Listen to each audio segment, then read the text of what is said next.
welcome. This is News Wrap Up on Aspheric TV. My name is Double Gifts, and as usual, I'm not doing this alone. I have Mustafa Abdul Malik with me in the studio, and we'll be discussing the trending issues and news that's made it today in Nigeria. So, we have a few here to discuss. The major trending news in Nigeria today is Ifeanyi Okowa announced as PDP vice presidential candidate. Also, Peter Obi will not be Nigeria's next president, Father Mbaka. Going on to entertainment, Beyonce set to release her seventh album, Renaissance, on July 29th. So we're going to start with the Ifeanyi Okowa story.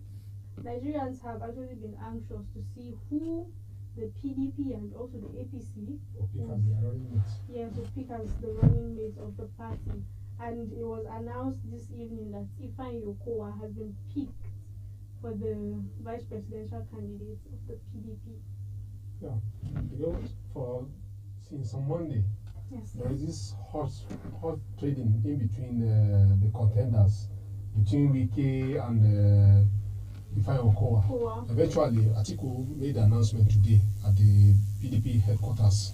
He made an announcement of Okowa, who he would be picking as his running mate.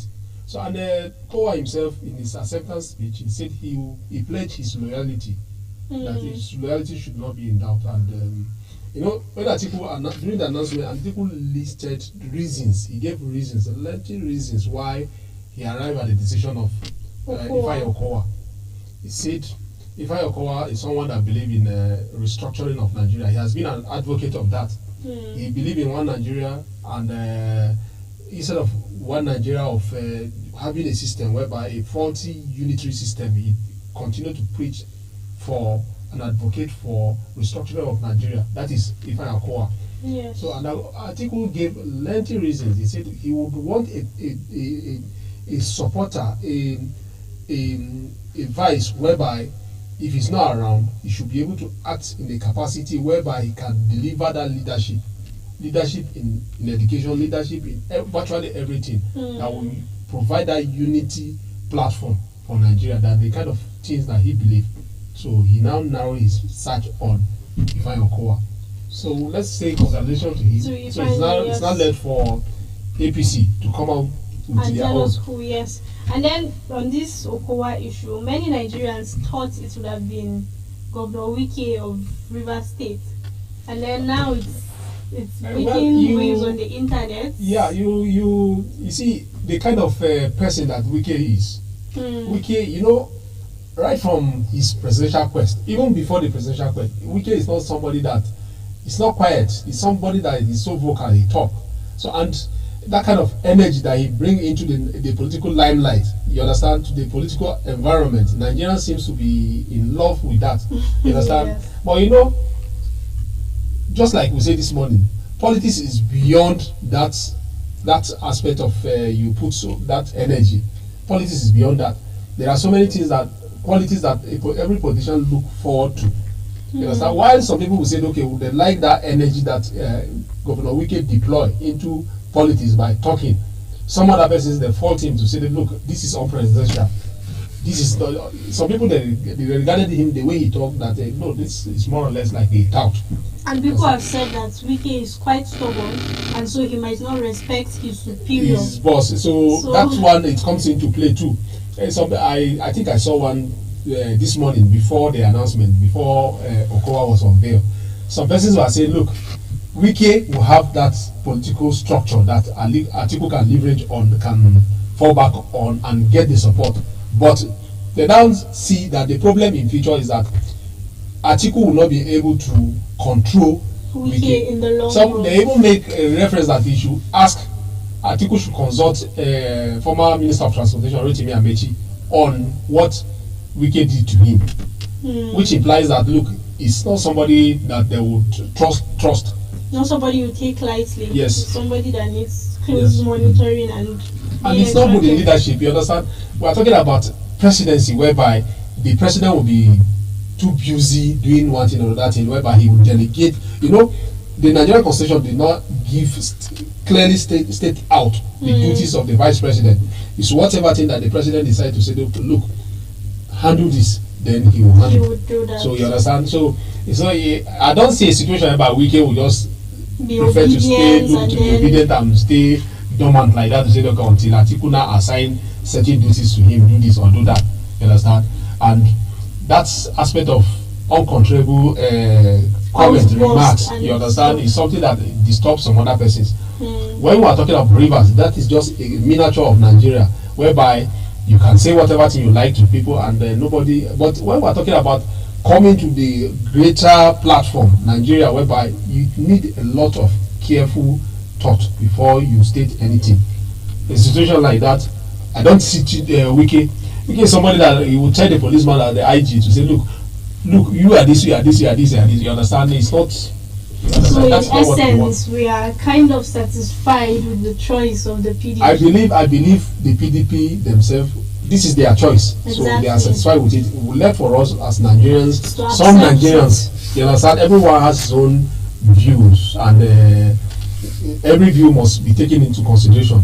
Some other person they will tell you that they prefer Wike. Some others they will say, no, look, we prefer Okowa. Okowa, to some extent, he has been a gentleman. Well, but in the end, this is who they have presented. So it's left for us Nigerians, it's left for us and the electorate to decide. Exactly. So next up is Peter Obi will not be Nigeria's next president. That was said by Father Mbaka. Release. And then it's been making rounds on the internet, and people are referring back to the time that he said about Buhari is the Messiah, of Nigeria. You see, Father Mbaka has been a controversial clergyman, a priest, you understand? So he has been a very controversial. In the Southeast in 2015, you understand, if you observe, if you are a close watcher of political events, you discover that Southeast is mostly dominated by the PDP, you understand? And then in 2014, 2015, is someone like Father Mbaka identified with Buhari then. It was like nearly a taboo situation, and he stood by him, and then eventually Buhari now became what we are seeing, we are passing through today. Despite that, he continued to support Buhari. I think it was just recently that he started criticizing Buhari. You understand? So, and now he's coming out with this. It seems as if he has not really studied the body language of his people. And despite being a priest, at least the environment that he's coming from should determine his whatever he say or what his activities. And he's making rounds that it's out of malice that he's making these statements. It was said that there was a time that he had asked Peter Obi to donate 100 million. Exactly, to donate to a project. So to a project of 100 million, of which he did. You understand? Yeah, but at first Peter Obi did not. He asked that he sees what project they'll be putting that money into. So Father Mbaka is literally saying that a stingy man, in his words, a stingy man cannot rule Nigeria because we are hungry. He said something like that we are hungry. We need a generous man. That was what. And you see, do we really need a generous man? I don't really. The fact is that my own aspect is this: Father Mbaka seems not to understand the psyche of his people. You know, he has been a priest. Being a priest is a priest over a certain environment. And where is the environment? Southeast. You understand? Southeast, if you observe very well now, even on the street, wherever the Southeasterners are now, it seems as if Peter Obi has become a movement, not just a political VIP seeking power. It has become a movement whereby everyone from Southeast is trying to identify with, you understand? And Father Mbaka now is coming out now to say something contrary to what the Southeasterners want. To me, it's like a stubborn priest. You understand? Well, it's just like you said before, he's a controversial clergyman. So he never really understands. He should be able to like have that feeling. You understand? You understand? That there is this emotional attachment to Peter Obi's quest. We are talking about since 1963 up to now, 64, 65, 66. Since 66 till this very moment, we have not seen an Igbo man and a times of affair, apart from 1983 to 85, whereby Alex Ikweme was vice president. Long time ago, you understand? So since then, there is this energy, so much energy among the Igbos that they want to see Peter Obi becoming president. Exactly. Not in the future, but in 2023. So, and it has really give so much energy to almost every young Igbo man, even on the street. When you are talking about PVC, a whole market in Lagos was closed down to say, go and collect your PVC because you must vote. It's like every Igbo man must vote, and now you are seeing Father Mbaka coming out to say, look, we don't want a stingy man as president. So that is why you see so much attack, verbal attack on him. You understand? The aspect of stinginess, well, these are politicians, you understand? Every politicians know how they go about their funds like that. So some public servants, they are there, they lavish money the way anyhow they like, as if it's not their money, because they are not accountable to anybody. But to me, that is a different thing entirely.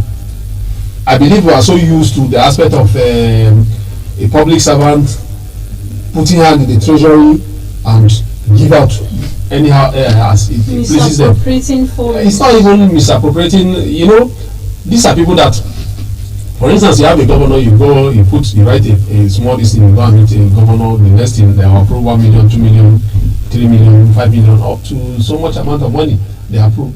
But why some governors are prudent? Before they approve any money, it should be budgeted for. You understand? Some are like that.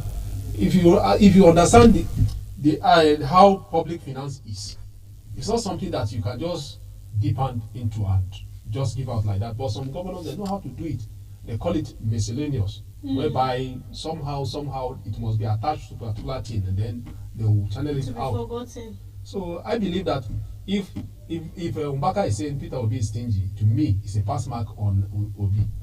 To me, it's complete. That just makes him an accountable man. Yes, so to me it's a pass mark because he won't just give out money anyhow.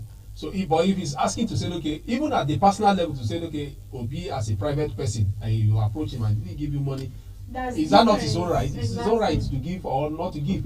So to me, I don't see it as anything. So if he shouldn't be criminalized for to say, okay, he didn't give money out, he doesn't dole out money, because he doesn't dole out money, he shouldn't be president. That is not good reason. That's a reason, yes. And then also still on Peter Obi, he's being criticized on social media for traveling to Egypt on a I think it was Sahara Reporters that busted a story. Now they put a story that he was in Egypt to attend the AGM of a particular company that has interest in. You understand? To me, we are now in a political era. The only time a politician will not be criticized is probably when he's sleeping. You understand? If not, as long as you are in that public domain, you should expect criticism. While some people will praise you, some other persons will. You understand? So it's like that. For instance, now, if you observe very well, the major supporters of Peter Obi, they have tried for the past, since Tinubu was unveiled as the APC presidential candidate at Eagle Square. They have been coming out with series of attacks to say, okay, Tinubu used to weigh on you understand, these are part of it, picture going around of water or something like that. I don't know whether it's Photoshop or it's true. You understand? These are some of the criticism that we must expect. Expected, yes. You understand? So what Peter Obi was in Egypt for, he said he was there to understudy their power system. And so even at that, he's being criticized for going to learn something that will benefit us as Nigerians. From Egypt. Because why? Because they regard Egypt as a third world country like us too. So, but we must start from somewhere. We must start from somewhere, because when currently with Nigeria is suffering power, you understand? Before now I think we are between 6,000 to 9,000 megawatts. Now it has dropped below 1,000 megawatts, whereby almost everywhere now they are suffering for lack of electricity. You understand? So if you can study Egypt, how do they have overcome that up to the extent that they have over 6,000 megawatts? They have an electricity and they are still injecting more. So if you can study that, I think it's commendable, because how many leaders will make efforts to that level to like try to find solutions to some of our problems? It's commendable. You understand? We just praise so that, you know, at times I don't trust politicians. I don't believe in them because they are very good in comic. They are very good in just be like, hyping. To, exactly. You understand? So just show off to make us feel like as if yes, you're doing something. So Buhari in 2014 they said more than that. At a particular point, they show us of Buhari and the Siba just sipping tea and with 30 naira Milo. You understand? All these are things. Then Nigerians all see them more like, these people, they are just simple. They are very simple. You understand? But where are they today? Exactly. This Buhari now came out with the anti-people policies more than any other administration in Nigeria. That's right. Yes, I think that's the size of the package we have this evening. Thank you for joining us. Please do join us tomorrow. My name is Double Gifts and Abdul Malik Mustafa. Bye everyone. See you tomorrow.